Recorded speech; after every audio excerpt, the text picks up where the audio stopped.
Hola estudiantes, bienvenidos a la semana 11, sesión 10 de Artes Música. Para esta semana vamos a hablar acerca del quehacer de los instrumentistas. Vamos de hecho a iniciarlo porque es un tema bastante amplio, pero vamos a iniciar con lo básico. Recuerda tomar nota para que puedas enviar tu evidencia a través de WhatsApp. Vamos a empezar retomando lo que es el sonido. Recuerda que el sonido es el resultado de las vibraciones en el ambiente que llegan hasta nuestros oídos. ¿De dónde proviene ahora? El sonido puede provenir de forma natural, por ejemplo, de la misma naturaleza, de los sonidos que producimos nosotros incluso al silbar, al aplaudir, al hacer movimientos con nuestro cuerpo, no necesariamente un propósito musical. Ajá. Pero también puede provenir de esa misma línea, de forma intencional. Por ejemplo, cuando el ser humano creó los instrumentos, los creó porque se dio cuenta que al unir ciertos materiales podía producir sonidos y de ahí surgen los instrumentos. Entonces, de forma intencionada, podrían ser, por ejemplo, al unir una cuerda tensada sobre un arco o un cuero sobre un recipiente vacío. De esa manera creamos instrumentos. Ahora, la creación de instrumentos nace de la necesidad del ser humano de expresar sus emociones a través del sonido. Existen varias formas de clasificar los instrumentos. Por ejemplo, una de las clasificaciones es la de Sachs y Hornsborstell. Ellos lo clasifican en idiófonos, que quiere decir, o más bien que son en los que la vibra, es decir, el sonido, en su totalidad proviene de todo el instrumento. Ajá. Los membranófonos es donde la vibra proviene de una membrana elástica. Los aerófonos son de los que proviene la vibra de una columna de aire, de los que se sopla, por ejemplo.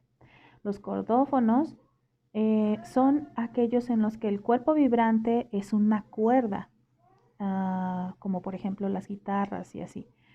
Los electrófonos son en los que una vibra se produce por medios electrónicos y es transmitida por un parlante, como las bocinas. Ok, ahora hay otra clasificación, la clasificación basada en instrumentos de la orquesta. La clasificación se basa por lo general en cómo se genera el sonido. Por ejemplo, instrumentos de cuerda, que es donde las vibraciones son activadas al tirar o frotar una cuerda. Por ejemplo, las guitarras. Los instrumentos de aliento, en los cuales el sonido se provoca a través del movimiento de una columna de aire, como decíamos anteriormente. Por ejemplo, las trompetas, la flauta, etc. Ahora, instrumentos de percusión son aquellos en los que el sonido se produce a través de un golpe. Ok, ahora vamos a trabajar más a detalle esta clasificación. Los instrumentos de orquesta.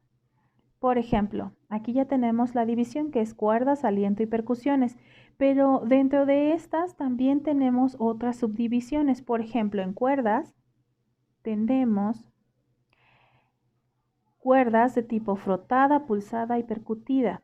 En la categoría de frotada tenemos, por ejemplo, al violín, la viola, el violonchelo y el contrabajo. En pulsadas tenemos a la guitarra y al arpa y todos los que provienen de ese tipo, por ejemplo, mandolina, etc. Ahora, aquí en cuestión de la percutida tenemos al piano. Es un poco complicado poner al piano en una categoría, ya que, por ejemplo, para tocarlo tienes que pulsar, pero por dentro el piano tiene cuerdas que producen sonido también. Entonces, por eso es complicado. Pero si lo subclasificamos así, el piano quedaría en percutida. Ahora, para los de aliento tenemos dos categorías, alientos madera y alientos metal.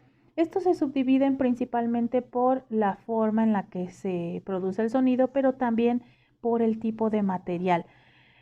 Aquí hay algo curioso, por ejemplo, la flauta transversal de hecho es metal, pero al inicio, cuando se empezó a usar, cuando se empezó a crear, la flauta era inicialmente de madera, por eso se coloca aquí. También entra el pícolo, el oboe, clarinete, fagot y el saxofón. Ahora en los de alientos metal tenemos a la trompeta, el trombón y la tuba. En cuestión de percusiones tenemos prácticamente solamente esa categoría y tenemos a los timbales, al xilófono, platillos gong, campanas tubulares, al triángulo, al tambor, al bombo y al pandero. Esa es mucho más sencilla porque es un solo tipo. Muy bien, hasta aquí llegamos por esta semana. Recuerda enviar la foto de tu apunte y eso sería todo por esta ocasión.